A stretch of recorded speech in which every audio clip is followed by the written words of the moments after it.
Milli Hidrometeorologiya Xidmətinin məlumatına əsasən Bakıda və Abşeron yarımadasında mayın 19-dan 20-sinə keçən gecə yağış yağacağı, yarımadanın bəzi yerlərində qısa müddətli leysan xarakterli olacağı, şimşək çaxacağı ehtimalı var. Gün ərzində havanın dəyişkən bulutlu olacağı, əsasən yağmursuz keçəcəyi gözlənilir.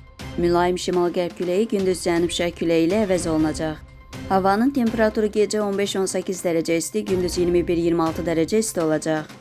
Atmosfer təzyiqi 764 mm civə sütunundan 759 mm civə sütununa yüksələcək. Nisbi rütubət gecə 70-80%, gündüz 55-60% olacaq.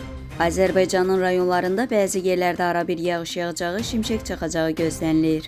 Ayrı-ayrı yerlərdə leysan xarakterli intensiv olacağı, dolu düşəcəyi ehtimalı var. Axşam bəzi rayonlarda tədricən kəsiləcək.